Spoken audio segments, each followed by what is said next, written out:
Hey there, farmers and agricultural enthusiasts. Did you wonder why plants do not grow well? Do you know your soil?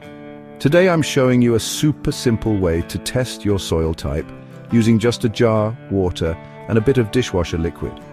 Understanding your soil type is crucial for growing the healthiest crops, managing irrigation, and measuring soil moisture. So let's get started. First, grab a clean, clear jar with a lid. A mason jar or an old pickle jar works perfectly. Next, you'll need some soil from your field. Dig down about 6 inches to get a good sample and break up any clumps. Now, fill the jar about 1/3 full with your soil sample. Then add water until the jar is almost full, leaving a bit of space at the top. Add just a few drops of dishwasher liquid to help separate the soil particles. This helps break up the clumps and makes it easier to see the different layers. Give the jar a good shake for about 2 minutes. Make sure everything is well mixed. Now the fun part, set your jar down and let it sit undisturbed for 24 hours. Once the soil has settled, you'll see distinct layers.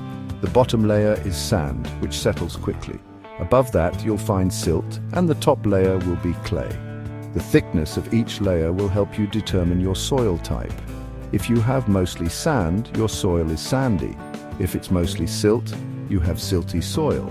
And if clay is dominant, you have clay soil. Most fields have a mix, which is called loam, and that's it. To get a more precise understanding, use the soil texture triangle. By plotting the percentages of sand, silt, and clay, you can accurately determine your soil type. A quick and easy way to understand your soil's texture right from your farm. Enjoy farming and good yields now. Don't forget to like, subscribe, and hit the bell icon for more farming tips. For more information and to access the soil texture triangle chart, visit www.horti-smart.com. See you in the next video.